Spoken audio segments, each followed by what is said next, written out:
అపోస్తలులను కూడా హింసించారు. So if we suffer any mocking or any suffering because of the name of the Lord, we will get much reward in heaven. దేవుని నామమును బట్టి, ఆయన నమ్ముకున్న కారణాన్ని బట్టి భూమి మీద మీ బంధువుల చేత, రక్త సంబంధుల చేత, మీ స్నేహితుల చేత మీరు ఏమైనా అవమానపరచబడితే, ఏమండి ఏదైనా అవమానాలు మీరు ఎదుర్కొన్నట్లయితే దానికి ప్రతిఫలంగా పరలోకంలో మనం దాని రిజల్ట్ మనం చూడబోతాం. Hallelujah. Hallelujah. When we came to faith, many people mocked, many people made problem. Now also some of you are facing problem because of your faith.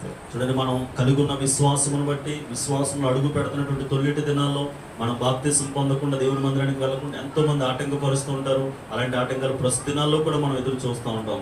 కానీ ఏవైతే అవమానాలు, నిందలు యేసు నామమును బట్టి, మనం ఆయన పట్ల కలిగి ఉన్న విశ్వాసాన్ని బట్టి మనం పొందుకుంటామో వాటన్నిటికీ పరలోక రాజ్యంలో మనకి ఫలము రాబోతా ఉంది.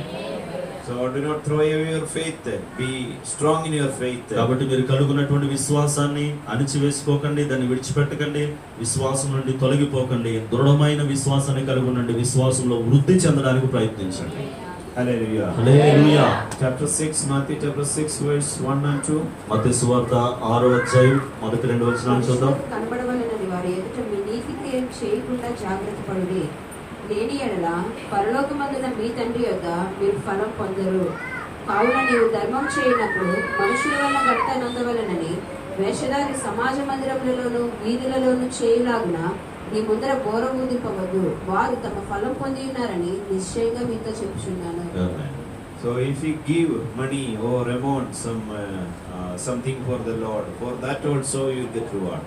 మనము దేవుని కొరకు ఏదైతే ధనాన్ని వెచ్చిస్తున్నామో, కానుకల రూపంలో, దశమ భాగాల రూపంలో ఇస్తున్నామో, వాటి ఫలాన్ని కూడా మనం పరలోకంలో పొందుతాం.